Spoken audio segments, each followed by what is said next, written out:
Okay, here we are back. This is the sugar cookie that recipe that I use.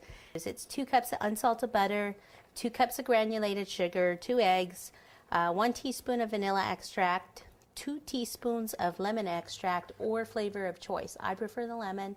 And then 6 cups of all-purpose flour, 3 teaspoons of baking powder, and 1 teaspoon of salt. Okay, and pretty much just mix the ingredient, the butter and the granulated sugar together.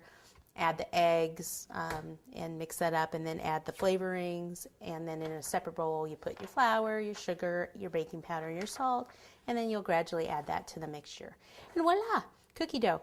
It makes about 3 dozen 5-inch cookies approximately. Okay, depending on how thick they are. Okay, so that's the recipe that I always use. So I'm just going to use a little bit of fondant because it basically works the same way as cookie dough, only it doesn't, separate, but it's fine. This is what I do. I take a piece of parchment paper and I put it down. Then I put the cookie dough on top, and then you just start to roll it out, okay, on the parchment paper. That way you don't use more flour on your surface, so your cookie dough doesn't dry out more. After a while, if you cut and then you pick up those extra pieces, if there's a lot of flour around, then it will dry out, and then you'll have to kind of throw some of it away. But what you can do is, if you want your cookies to be nice and consistent all the time, a couple things you can do. You could take like a couple skewers, put them next to your cookie dough, and then your rolling pin. This is a baby rolling pin. It's for when I travel. But you can just keep rolling until the rolling pin hits the skewers, and then the dough will be even.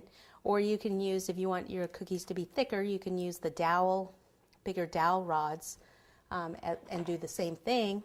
All right, so then when you have them all, I usually try to get it as far out here as I can on the parchment, and then I take my cutters and I try to use the same size cutters for each piece, for each sheet, just so I don't have a large one and a small one, because the small one will bake faster. And then what I do is I cut, let me use the carrot actually. I cut and I leave some room in between the cookies. And the reason I do that is because I don't remove this, I just remove this part of the cookie dough. And then I leave the cookies in the same spot where I've cut them. That way they don't get distorted or anything by moving them onto a new cookie sheet. Then I just take this cookie sheet, pop it on a sheet tray, and pop it in the oven. If you have a regular oven, about 350 degrees, usually anywhere from 7 to 10 minutes to bake till they're brown around the edges. And then if you have a convection oven, anywhere from 300 to 325, kind of have to test your oven out. And you don't want your oven temperature to be too low, though. This cookie dough doesn't spread a lot, but if your oven temperature is too low, that will cause it to spread more. So if you're, playing around with your oven and this dough is spreading, then raise your temperature up just a little bit. Other thing about convection oven has the fan in it, so it usually blows the paper around.